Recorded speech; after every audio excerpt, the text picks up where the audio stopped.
Hello everyone, this is Santosh Meena, senior research analyst eight Swastika Investmart limited. आज हम एक बहुत ही इंटरेस्टिंग टॉपिक को डिस्कस करने वाले हैं जिसका नाम है India VIX. India VIX means Indian share market का वॉलेटिलिटी इंडेक्स। और जिस तरह की वॉलेटिलिटी 2020 में देखी जा रही है उसके बाद से इंडिया विक्स काफी ज्यादा लाइमलाइट में आया है। तो आज के इस वीडियो में हम जानेंगे कि आखिर इंडिया विक्स होता क्या है और आप अपनी ट्रेडिंग में इससे कैसे हेल्प ले सकते हो। तो आइए सबसे पहले समझते हैं कि आखिर इंडिया विक्स होता क्या है। Actually India VIX national stock exchange द्वारा निफ्टी की ऑप्शन ऑर्डर बुक का यूज करके कैलकुलेट की जाती है। इसकी कैलकुलेशन को हम बाद में समझेंगे, लेकिन उससे पहले हमें ये जानना जरूरी है कि आखिर हमें ये बताता क्या है। तो in general India VIX market में अनसर्टेनिटी या फियर के लेवल को बताता है। अगर इंडिया विक्स काफी ज्यादा हाई है तो इसका मतलब है मार्केट में काफी ज्यादा डर का माहौल है। वहीं इंडिया विक्स अगर काफी ज्यादा लो है तो इसका मतलब है मार्केट में बिल्कुल भी डर नहीं है। अर्थात इंडिया विक्स का मूवमेंट हमें मार्केट में बढ़ते हुए डर या कम होते हुए डर को दर्शाता है।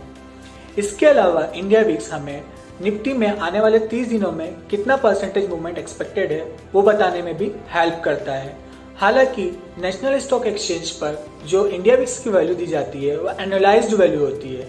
मीन्स वो हमें ये बताती है कि आने वाले एक साल में हम निफ्टी में कितना परसेंट का मूवमेंट एक्सपेक्ट कर रहे हैं, लेकिन हम उसको मंथली, वीकली और डेली में कन्वर्ट कर सकते हैं। हम इस चीज को आगे समझेंगे। अब समझते हैं कि इंडिया विक्स की कैलकुलेशन कैसे की जाती है। एक्चुअली इंडिया विक्स की कैलकुलेशन निफ्टी की ऑप्शन प्रीमियम पर बेस्ड होती है, जहां निफ्टी के करेंट मंथ और नेक्स्ट मंथ के out of the money option की बेस्ट बिड आस्क प्राइसेस का यूज करके इंडिया विक्स को कैलकुलेट किया जाता है। तो ऑन एन एवरेज अगले 30 दिनों में एक्सपायर होने वाले ऑप्शन की प्रीमियम से हम ये पता करने की कोशिश करते हैं कि मार्केट निफ्टी में अगले 30 दिनों में कितना परसेंट का मूवमेंट एक्सपेक्ट कर रहा है। हालांकि इंडिया विक्स की कैलकुलेशन कॉम्प्लिकेटेड मैथमेटिकल मॉडल द्वारा की जाती है। तो सिंपल भाषा में बात करें तो जब भी ऑप्शन में बाइंग होती है, चाहे कॉल हो चाहे पुट हो, तो इंडिया विक्स बढ़ता है। और जब भी ऑप्शन में सेलिंग होती है, चाहे कॉल हो चाहे पुट हो, तो इंडिया विक्स गिरता है। मींस जब भी ऑप्शन में बाइंग मोमेंटम होता है, ऑप्शन प्रीमियम बढ़ी हुई होती है, तो इंडिया विक्स बढ़ता है। मींस मार्केट ये मानता है कि आने वाले दिनों में हाई वॉलेटिलिटी रहने वाली है। वहीं जब भी ऑप्शन में सेलिंग मोमेंटम होता है, ऑप्शन प्रीमियम लो होती है, तो इंडिया विक्स गिरता है। मींस मार्केट मानता है कि आने वाले दिनों में वॉलेटिलिटी कम रहने वाली है। आइए फ्रेंड्स, अब एक बहुत ही इंटरेस्टिंग चीज को डिस्कस करते हैं। आप में से कई लोगों ने सुना होगा कि इंडिया विक्स और निफ्टी के बीच में इनवर्स रिलेशनशिप होता है। आप लोगों के दिमाग में एक क्वेश्चन भी आता होगा कि ऐसा क्यों होता है कि जब निफ्टी ऊपर जाता है तो इंडिया विक्स नीचे जाता है, वहीं जब निफ्टी नीचे जाता है तो इंडिया विक्स ऊपर आता है। तो हम इस चीज को समझते हैं, लेकिन उससे पहले मैं मार्केट की कहावत आपसे कहना चाहूंगा कि मार्केट जब ऊपर चढ़ता है तो सीढ़ियों से चढ़ता है, लेकिन जब नीचे आता है तो लिफ्ट से उतरता है। यस फ्रेंड्स, जब भी मार्केट ऊपर जाता है तो मोमेंटम स्लो होता है, लेकिन जब भी मार्केट नीचे आता है तो मोमेंटम काफी फास्ट होता है। हालांकि मार्केट में तेजी काफी लंबे समय तक चलती है, लेकिन मंदी काफी कम समय के लिए होती है। लेकिन जो मोमेंटम होता है वो तेजी का स्लो होता है और मंदी का काफी फास्ट होता है। तो सबसे पहले समझते हैं कि जब भी मार्केट ऊपर जाता है, निफ्टी ऊपर जाता है, तो इंडिया विक्स नीचे क्यों आता है। तो फ्रेंड्स, अगर तेजी है तो तेजी के पास आपके पास क्या क्या ऑप्शंस है। आप फ्यूचर में बाइंग कर सकते हो, कैश मार्केट में बाइंग कर सकते हो, आप पुट बेच सकते हो, आप कॉल खरीद सकते हो। लेकिन तेजी के मार्केट में कॉल में भी खरीदारी कम होती है। ऐसा क्यों होता है? जो पोर्टफोलियो इन्वेस्टर्स होते हैं, फंड मैनेजर्स होते हैं, वो अपने पोर्टफोलियो के against out of the money call को बेच के एक्स्ट्रा इनकम जनरेट करने की कोशिश करते हैं। मीन्स तेजी के मार्केट में पुट भी सेलिंग होती है और कॉल भी सेलिंग होती है।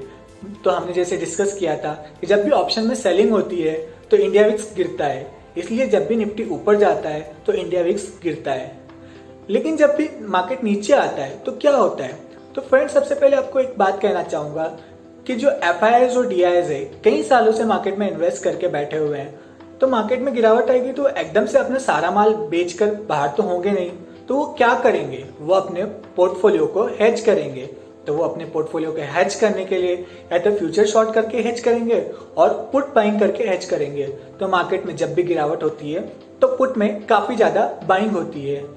और जैसे हमने डिस्कस किया कि मार्केट में जब डाउनफॉल आता है तो काफी शार्प आता है, तो जो पुट राइटर होते हैं वो भी बैकफुट पर चले जाते हैं। मीन्स पुट राइटर भी मार्केट से दूर हो जाते हैं और पुट में बाइंग देखी जाती है। अर्थात मार्केट में जब भी गिरावट होती है तो ऑप्शन में काफी ज्यादा बाइंग होती है, बल्कि सेलिंग की, तो ऑप्शन प्रीमियम बढ़े हुए होते हैं। इस वजह से जब भी मार्केट गिरता है तो इंडिया विक्स बढ़ता है। तो आई होप आपको अब ये लॉजिक काफी ज्यादा क्लियर होगा। लेकिन दोस्तों कुछ एक्सेप्शनल केसेस भी होते हैं, मीन्स ये हमेशा ट्रू नहीं होता है। कुछ केसेस ऐसे भी होते हैं जब इंडिया विक्स भी बढ़ता है और निफ्टी भी बढ़ता है, या इंडिया विक्स गिरता है तो निफ्टी भी गिर सकता है। मतलब इनके बीच में हमेशा इन्वर्स रिलेशनशिप हो ये जरूरी नहीं है। तो हम इस केस को समझते हैं। ये 2014 का बेस्ट एग्जाम्पल है, जब निफ्टी में काफी बड़ी तेजी देखी गई थी। इलेक्शन रिजल्ट आने के पहले मार्केट ये एंटिसिपेट कर रहा था कि बीजेपी गवर्नमेंट आने वाली है, तो उस वजह से मार्केट में काफी ज्यादा तेजी देखी गई थी। लेकिन साथ ही इंडिया विक्स में भी काफी ज्यादा तेजी देखने को मिली थी। इसका कारण ये था, मार्केट में काफी बड़ा इवेंट था और अनसर्टेनिटी थी, तो ऑप्शन राइटिंग तो कोई करना नहीं चाहता था, तो ऑप्शन में काफी ज्यादा बाइंग हो रही थी। ऑप्शन प्रीमियम्स काफी हाई थे, इसलिए इंडिया विक्स काफी बड़ा हुआ था। तो हम ये कह सकते हैं मार्केट में जब भी अनसर्टेनिटी होती है तो इंडिया विक्स बड़ा हुआ होता है। लेकिन जैसे ही अनसर्टेन इवेंट खत्म हो जाता है तो इंडिया विक्स में काफी शार्प फॉल देखने को मिलता है और ऑप्शन प्रीमियम्स में भी काफी शार्प फॉल देखने को मिलता है। तो अल्टीमेटली इंडिया विक्स मार्केट में अनसर्टेनिटी के लेवल को बताता है। आइए फ्रेंड्स अब जानने की कोशिश करते हैं कि आप इंडिया विक्स की मदद से निफ्टी के मूवमेंट को कैसे कैलकुलेट कर सकते हो। जैसे हमने बताया था कि इंडिया विक्स, जो एनएसए की वेबसाइट पे इंडिया विक्स की वैल्यू दी जाती है वो एनालाइज्ड वैल्यू होती है, तो हमें ये बताती है कि आने वाले एक साल में निफ्टी में कितना % का मूवमेंट एक्सपेक्टेड है। अगर हम उसको स्क्वायर रूट ऑफ 12 से डिवाइड करें तो हम उसका मंथली मूवमेंट पता कर सकते हैं। स्क्वायर रूट ऑफ 12 अराउंड 3.4 आता है, और अगर हम एग्जांपल ले कि अगर इंडिया विक्स अभी 50 है, 50 को 3.4 से डिवाइड करें तो करीबन 14% आता है। तो वो ये बताता है कि आने वाले एक महीने में निफ्टी में 14% का मूवमेंट आ सकता है, या तो निफ्टी 14% ऊपर जा सकता है या 14% नीचे जा सकता है। इसी तरह अगर आपको एक दिन का मूवमेंट पता करना है तो स्क्वायर रूट ऑफ 252 से डिवाइड करोगे इंडिया विक्स को, तो आप एक दिन का मूवमेंट पता कर सकते हो। 252 इसलिए क्योंकि on an average 252 trading session होते हैं एक साल में। वहीं अगर आपको एक हफ्ते का मूवमेंट पता करना है तो स्क्वायर रूट ऑफ 52 से आप डिवाइड करोगे इंडिया विक्स को, तो आप एक हफ्ते का मूवमेंट पता कर पाओगे। तो जो ऑप्शन राइटर होते हैं, जो वीकली ऑप्शन राइटिंग करते हैं, मंथली ऑप्शन राइटिंग करते हैं, इंडिया विक्स की मदद से निफ्टी की रेंज कैलकुलेट करते हैं और उस हिसाब से ऑप्शन राइटिंग में डिसीजन लेते हैं। तो ये एक टूल होता है ऑप्शन राइटिंग में डिसीजन लेने का। ये था इंपॉर्टेंट ऑप्शन राइटिंग के लिए। आप समझते हैं इसके अलावा इंडिया विक्स का और क्या क्या यूजेस हो सकते हैं। तो सबसे पहला इंपॉर्टेंट चीज कि अगर कोई भी इवेंट नहीं है मार्केट में, कोई ऐसा इवेंट नहीं है जो अनसर्टेन है और इंडिया विक्स बढ़ रहा है, तो काफी ज्यादा चांसेस है कि मार्केट नीचे आएगा। वहीं अगर इंडिया विक्स गिर रहा है तो काफी ज्यादा प्रोबेबिलिटी है कि मार्केट ऊपर रहेगा। इसके अलावा मोस्ट इंपॉर्टेंट थिंग कि वॉलेटिलिटी ऑप्शन राइटर का सबसे बड़ा दुश्मन होता है। तो ये समझना बहुत जरूरी है कि वॉलेटिलिटी में क्या मोमेंटम है। तो ऑप्शन राइटर को वॉलेटिलिटी का मोमेंटम समझना बहुत जरूरी होता है। इस चीज को हम नेक्स्ट स्लाइड में अच्छे से समझेंगे। इसके अलावा maximum option strategies India VIX पर डिपेंडेंट होती है। आइए फ्रेंड्स अब वॉलेटिलिटी एक्सपांशन और कॉन्ट्रैक्शन को समझते हैं, और 2019 और 2020 इसका बेस्ट एग्जांपल है। आप ये चार्ट देखेंगे तो 2019 में इंडिया विक्स काफी नीचे लेवल पर आ गया था, हिस्टोरिकल लो पर चले गया था। इंडिया विक्स काफी कम हो गया था, मीन्स मार्केट में बिल्कुल भी डर का माहौल नहीं था। निफ्टी धीरे धीरे ऊपर जा रहा था, मार्केट में बिल्कुल भी वॉलेटिलिटी नहीं थी। ऑप्शन राइटर के लिए काफी बढ़िया टाइम था। हालांकि जब भी इंडिया विक्स नीचे होता है तो ऑप्शन प्रीमियम काफी कम होती है, तो ऑप्शन राइटर को प्रीमियम तो काफी कम मिल रहा था, लेकिन प्रोबेबिलिटी ऑफ सक्सेस काफी ज्यादा थी।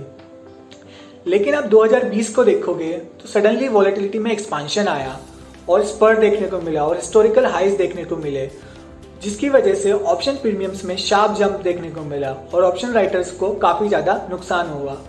लेकिन ऐसा कहा जाता है कि जब भी इंडिया वॉलेटिलिटी काफी बढ़ी हुई होती है तो ऑप्शन प्रीमियम काफी ज्यादा हाई होती है, तो राइटिंग का अच्छा समय होता है। लेकिन दोस्तों अगर वॉलेटिलिटी में मोमेंटम है और वॉलेटिलिटी बढ़ते जा रही है तो हायर प्रीमियम पर बेचने पर भी ऑप्शन राइटर को नुकसान होगा। और आप मार्च का एग्जांपल ले सकते हो, जिस तरह की वॉलेटिलिटी देखी गई उस वजह से ऑप्शन राइटर को काफी ज्यादा नुकसान हुआ है। तो ऑप्शन राइटिंग का डिसीजन लेने के लिए वॉलेटिलिटी का एक्सपांशन और कॉन्ट्रैक्शन मोड समझना बहुत जरूरी है। आप अप्रैल का मंथ देख सकते हो, वॉलेटिलिटी काफी कूल ऑफ हुई है। इस वजह से अप्रैल का महीना ऑप्शन राइटर्स के लिए काफी अच्छा साबित हुआ। तो एक चीज तो क्लियर है दोस्तों, ऑप्शन ट्रेडिंग में वॉलेटिलिटी एक इंपॉर्टेंट रोल प्ले करती है। तो दोस्तों आई होप आपको ये वीडियो पसंद आया होगा और इस वीडियो को देखने के बाद इंडिया विक्स का कंसेप्ट आपको काफी कुछ क्लियर हुआ होगा। तो इस तरह के लर्निंग वीडियोस हम आपके लिए लाते रहेंगे। तो आप हमारे चैनल को सब्सक्राइब कीजिए और बेल आइकॉन को क्लिक कीजिए ताकि आपको टाइमली अपडेट्स मिलती रहे। इसके अलावा आप स्वास्तिका के साथ अपना ट्रेडिंग अकाउंट और डीमेट अकाउंट ओपन करवा सकते हो। आपका अकाउंट 3 घंटे में खुल जाएगा और आप सेम डे ट्रेडिंग कर सकते हो। इसके अलावा आप स्वास्तिका के लर्निंग प्रोग्राम को ज्वाइन करके लर्न और अर्न कर सकते हो। तो at last, thank you everyone for watching our videos.